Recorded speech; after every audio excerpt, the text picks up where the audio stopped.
El aprendizaje es un concepto bastante amplio que cuenta con distintas definiciones o distintos puntos de vista, como por ejemplo el neurológico, el cognitivo, el social, el emocional, el informático o digital, entre otros. Sin embargo, de acuerdo con diversos autores y de forma general, el aprendizaje se podría definir como un proceso continuo e inherente a la vida, a través del cual se adquieren conocimientos, conciencia, valores, actitudes, habilidades, entre otros, que derivan del procesamiento de nueva información, principalmente a través de la experiencia, el diálogo, la reflexión, las contradicciones, entre otros aspectos. Siendo su propósito principal el poder interactuar y adaptarnos al entorno, lo que principalmente implica poder resolver los problemas y dificultades que se nos presentan.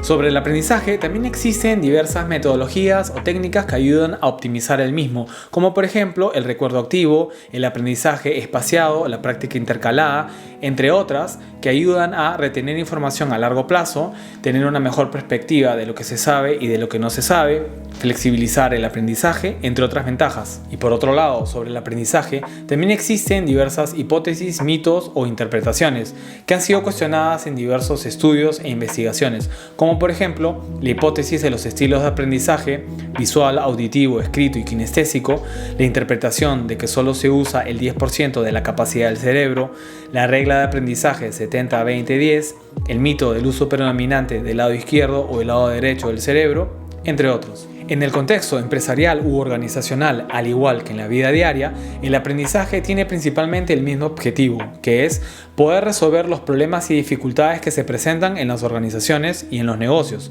Por tal razón, el aprendizaje es constante y es necesario para la competitividad, la capacidad y la sostenibilidad de los negocios.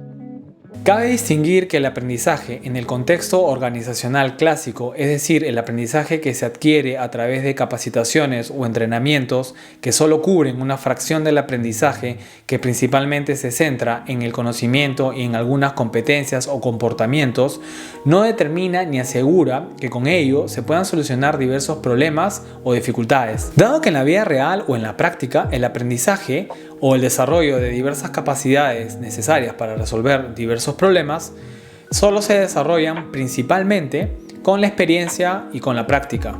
lo que quiere decir que si el conocimiento adquirido no se lleva a la acción, no se desarrolla un verdadero aprendizaje. Por ejemplo, aprender las reglas y estrategias del póker, el ajedrez o el fútbol es una historia, pero jugarlos es otra. Entonces, con respecto a la fracción del aprendizaje que se gestiona en las organizaciones de forma clásica, esta puede llevarse a cabo de diferentes formas, por lo cual, para poder establecer adecuadas estrategias y planes de capacitación, se sugieren 4 pasos a seguir. El primero consiste en comprender y hacer visibles las necesidades de aprendizaje, lo que equivale a visibilizar los problemas o las situaciones críticas de la organización, dado que todo problema genera una necesidad y oportunidad de aprendizaje, sobre todo cuando esa necesidad es consciente, dado que también existen necesidades inconscientes, como veremos más adelante. Para este primer paso existen diversas herramientas y métodos que se pueden utilizar, como por ejemplo el método de los incidentes críticos, donde se analizan los eventos que causan mayor impacto en la organización, el método de las 5 Ps, que permite identificar la causa principal de un problema para poder desarrollar contramedidas,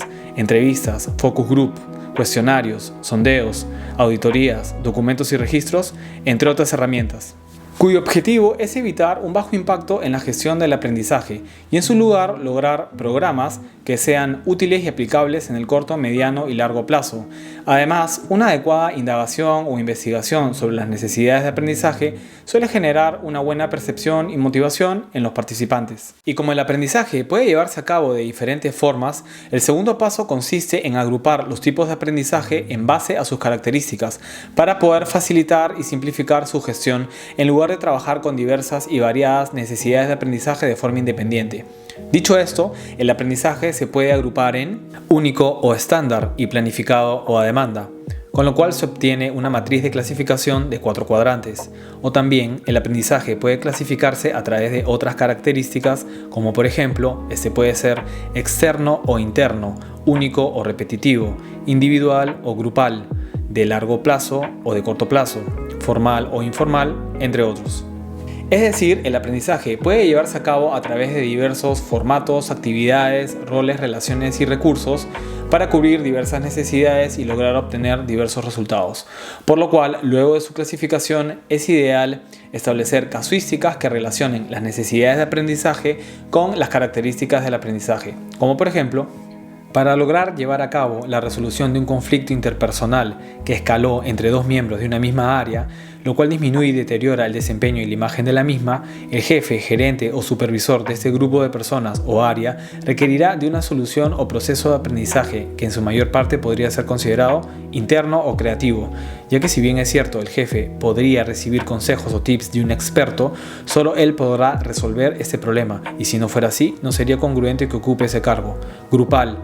ya que tiene que trabajar la solución en equipo, donde se aprende en conjunto. De mediano plazo, debido a que los conflictos interpersonales que ya escalaron no suelen solucionarse de la noche a la mañana. Y único, ya que cada conflicto interno tiene sus propias particularidades, donde finalmente esta casuística de aprendizaje, por ejemplo, se podría llamar liderazgo de equipos, por ponerle un nombre y aclarar en qué consiste el segundo paso.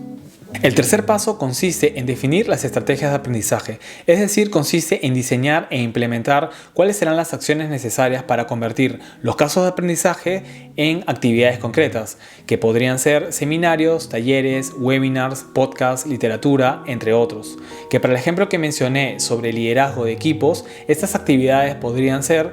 un taller o un proceso de coaching a través de pares de la misma organización o a través de un experto externo o un taller externo de trabajo en equipo, entre otras opciones.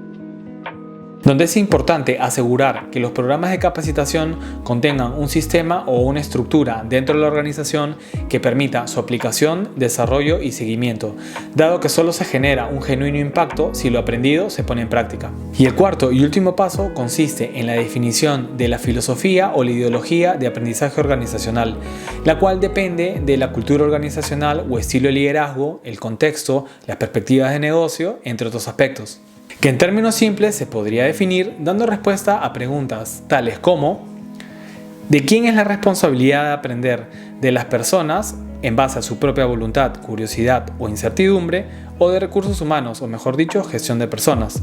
¿Se debe aprender de forma continua a través de escuelas, talleres, centros de capacitación o universidades corporativas? ¿O a demanda, dependiendo de las necesidades y prioridades de las personas y áreas, o una mezcla de ambos criterios?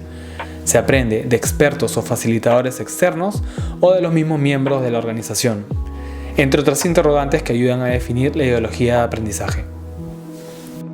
Para finalmente poder establecer estrategias de capacitación o entrenamiento cuya fase de ejecución normalmente incluyen procesos de retroalimentación que permiten establecer mejoras continuas.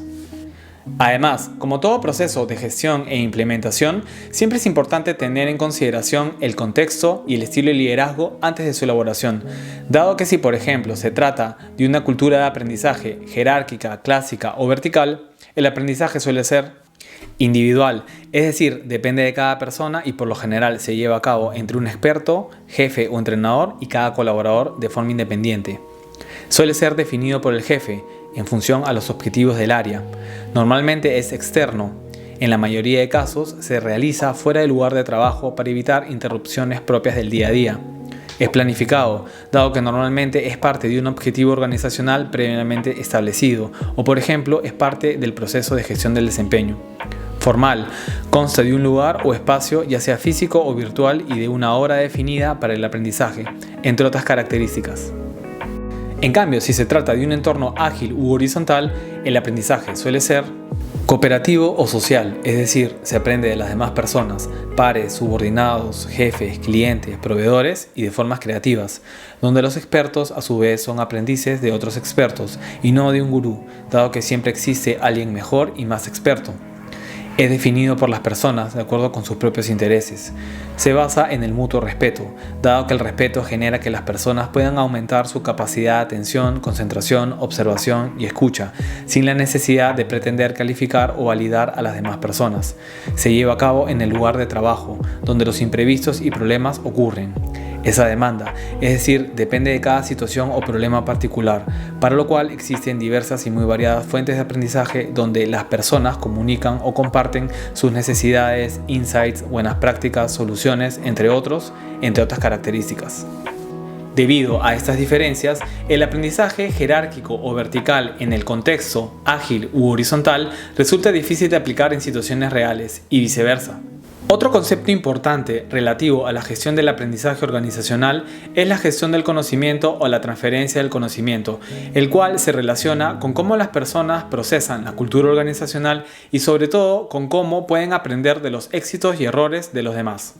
a través de un sistema que evite perder el conocimiento, la experiencia y las mejoras realizadas para evitar pérdidas o gastos innecesarios, donde la clave de este proceso se encuentra en poder identificar dónde se encuentra el conocimiento más relevante de la organización y quiénes lo tienen, para que posteriormente este pueda ser almacenado a través de documentos, imágenes, videos, entre otros, para que posteriormente pueda ser externalizado, internalizado o socializado por la organización. Por último, cabe mencionar que en los últimos años se han impulsado diversas metodologías, procesos o marcos de trabajo que promueven el aprendizaje en el contexto ágil, como por ejemplo el Scrum, el Kanban, el Design Thinking, entre otros, que forman parte del proceso de transformación digital o transformación organizacional, que está relacionado con el aprendizaje organizacional, el cual se basa en el respeto, el liderazgo, la comunicación y la apertura, cuyo objetivo es lograr mejoras productivas y sistémicas en las organizaciones. Sin embargo, en lo que se denominó la primera ola o la primera etapa de la transformación digital, es decir, entre el 2006 y el 2016, su impacto ha sido muy bajo, ya que según el World Economic Forum, solo ha tenido un 2% de impacto en la productividad, pese a que se realizaron inversiones millonarias, debido principalmente, según diversas investigaciones, a que los cambios políticos, culturales y sociales que requieren las organizaciones para que la transformación digital, que busca un crecimiento integrado entre los usuarios y la tecnología, operar de forma descentralizada y autónoma, integrar y activar diversas plataformas como parte de un mismo ecosistema sin barreras, colaborativo, multicompañía, inteligente, entre otras características, han sido reducidos o inhibidos debido principalmente a que la estructura y el pensamiento jerárquico se han mantenido. No se ha considerado a las personas como centro del desarrollo digital ni objetivo del mismo. En muchos casos, las personas no han sido adecuadamente preparadas ni capacitadas. Los desarrollos tecnológicos carecieron de una coordinación central y dirección estratégica. No se han manejado multiescalas de tiempo para el aprendizaje acorde con la naturaleza de cada elemento o participante, rápidas para las máquinas, los procesos y servicios y más lentas para las personas con el objetivo de generar un aprendizaje efectivo, eficiente y sostenible. Ya que para lograr mejoras productivas y sistémicas, las empresas deben ser quienes faciliten las metodologías ágiles y no al revés.